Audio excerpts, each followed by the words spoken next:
Impresiones de un viaje a Los Ángeles, por Mike González. Un poco de historia. Al día siguiente, Oscar, Jorge y Amílcar se levantaron temprano porque no querían llegar tarde al desfile. Como integrantes del equipo de Betania, estaban obligados a estar en el campo media hora antes, porque no sabían qué lugar les correspondía en el desfile. Oscar fue a dejarlos al campo de la escuela, Jorge Washington, y a los pocos minutos volvió por mí. Era mi primer amanecer en Los Ángeles y, no obstante, estar despierto desde hacía varias horas, permanecía acostado observando mi nuevo dormitorio. Extrañaba en gran parte el bullicio del hogar. Cuando mi hermano me preguntó si estaba despierto, le respondí que sí. En segundos me rasuré. Me di un regaderazo y estuve listo para empezar a recorrer las calles del Bell Gardens en el flamante automóvil de mi hermano. Aunque era modelo 61, tenía más potencia que la mayoría de los autos modernos. La impresión que tiene el visitante por primera vez recorrer las calles de Los Ángeles es que se encuentra en territorio mexicano, porque sus avenidas tienen nombres españoles y el idioma también es español. Para explicar este extraño fenómeno, es necesario hacer una breve semblanza del pasado histórico de California. Aunque existen muchas versiones acerca de su descubrimiento, la que más ha ido adquiriendo caracteres verídicos es la siguiente. Durante uno de los más calurosos días del verano de 1535, llegó a sus costas un barco capitaneado por el conquistador Hernán Cortés. Desembarcaron en aquellas ardientes costas y el intrépido guerrero, agotado por el calor sofocante que lo calcinaba, exclamó: «Cálida formax». En latín significa horno caliente. Sus compañeros, hombres rudos, acostumbrados a jugarse la vida en cualquier parte, a climas ardientes o helados, se miraron entre sí, y antes que alguien se atreviera a pronunciar una palabra, Hernán Cortés agregó: «Pero suena como California». Al volver a España, informaron haber encontrado nuevas tierras que serían para la madre patria. El calor, según ellos, haría imposible su colonización, y olvidaron aquellas tierras que con el tiempo iban a ser famosas. 7 años más tarde, 1542, un intrépido navegante de apellido Cabrillo recorrió sus costas, pero tampoco pareció interesado en poblarla. Pero en 1602, Francisco de Ortega descubrió que California era rica en perlas y aventureros de todo el mundo llegaron en busca de riquezas. Como no había quien impusiera orden, la ambición desmedida de los aventureros provocó muchos problemas. Las películas de vaqueros hechas en Hollywood son apenas una pálida muestra de las constantes disputas entre buenos y malos. Es parte de su historia. Las autoridades españolas empezaban a tomar en cuenta a California, pero debido a la distancia no lograban imponer orden. Transcurrieron otros 95 años, 1697, antes que unos padres jesuitas empezaran a colonizarla. 100 años después, la situación no había cambiado mucho. Sin embargo, sucedió el milagro que le dio otro rumbo a la historia de esa rica tierra. El rey Carlos III de España tuvo informes que los rusos querían apoderarse de ella, y sin pérdida de tiempo llamó a sus ministros y les dijo que California le pertenecía a España por derecho de colonización y descubrimiento, pero era necesario poblarla. Previendo la invasión rusa, los españoles pusieron sus ojos en aquellas tierras. Por razones que ignoramos, los jesuitas fueron expulsados y su lugar fue ocupado por misioneros franciscanos. Fray Junípero Serra fue el cerebro y nervio de aquella colosal obra. Fueron épocas duras que solo pudieron llevarse a cabo gracias a Dios y a la fe de sus primeros pobladores. Actualmente, California tiene viñedos, caña de azúcar, frutos agrios. Casi la totalidad de su agricultura es de origen español. Es el estado más mimado y seductor en la imaginación de los estadounidenses. Cuenta con el mayor número de aviones y aeroplanos. Nadie que vea por primera vez la palabra California en un letrero de la carretera deja de sentirse emocionado, porque es el último sueño estadounidense. Es la ciudad más grande del mundo en extensión. Allí se encuentran todos los climas y casi todas las especies de animales y plantas. La influencia española es muy notoria en la mayoría de los nombres de los lugares y por el estilo de su arquitectura. Sus suburbios son bonitos y su clima tropical. Los nativos de California solo constituyen un pequeño porcentaje de la población de la región. Existen fábricas de aviones, plantas ensambladoras de automóviles y maravillosos paseos que han contribuido a su ascendente crecimiento. Ninguna ciudad del mundo produce tal sensación de provisionalidad. Es un monstruo de ciudad, es perpetua y sorprendente metamorfosis. Es una dilatación urbana con aires de feria de muestras. Fútbol y viaje a bolsa chica. Aún con todas sus virtudes y algunos defectos, California cautiva al visitante y cualquiera queda invitado para volver cuantas veces sea posible. Uno tiene que sorprenderse al saber que es solo una parte del inmenso territorio de la nación más rica, próspera y trabajadora del mundo. Mientras nuestro valiente nos llevaba al campo, Óscar me dijo que don Eddie Fernández, pastor evangélico, y doña Eva, guatemalteca, iban a ser mis anfitriones durante mi permanencia en Los Ángeles. Ya expliqué algunas razones para que el visitante crea que se encuentra en territorio mexicano, pero al empezar a recorrer sus espaciosas y cómodas supercarreteras de 8 y o 10 vías, tiene que descubrirse respetuosamente y decir: estamos en Estados Unidos. El automóvil se deslizaba suavemente, guiado cuidadosamente por mi hermano, y yo, embelesado, no dejaba de admirar las calles de la ciudad.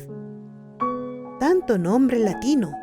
Estaba a miles de kilómetros de la patria querida, disfrutando las vacaciones más largas de mi vida. Antes de continuar con estas impresiones, quiero hacer un pequeño paréntesis. Antes, Guatemala era tierra de sol, de son, guapas mujeres y marimbas. Pero con la desmedida invasión de tanto ritmo africano y caribeños, interpretados por marimbas orquestas, ya hemos olvidado el llanto lastimero o el sonido alegre de las marimbas quetzaltecas. Sin embargo, cuando nos acercábamos al campo, me agradó escuchar discos a todo volumen con auténtica música guatemalteca. En aquel momento, muchos compatriotas no pudieron impedir que blancas perlas humedecieran sus ojos. Entre los jugadores del Betania estaban los hermanos Lobos, Tono, Iván y Jacobo, acompañados de sus esposas e hijos, Liliana, Lilian y Mitchell. Habían otros entre los que recuerdo a Guayito Aguilar, uno de mis mejores amigos de la colonia Betania y excompañero del equipo Gimnástica Chapina, multicampeón del barrio.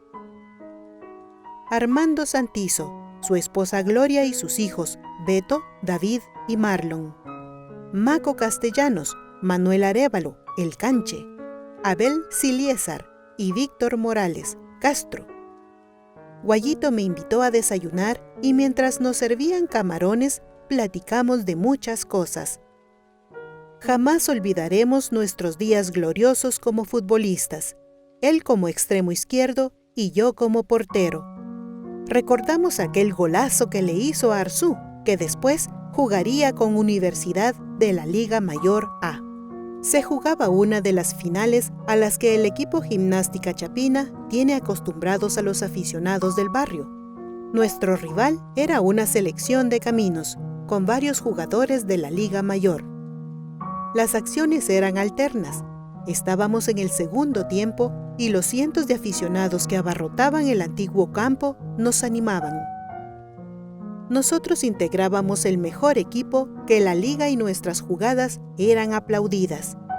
De pronto, Guayito recibió una pelota en el medio campo y emprendió una veloz escapada por la punta izquierda. El marcador de punta quiso detenerlo, pero Guayito logró burlarlo con un hábil quiebre de cintura. Aficionados y compañeros de equipo contuvimos la respiración, porque el camino parecía despejarse en un momento.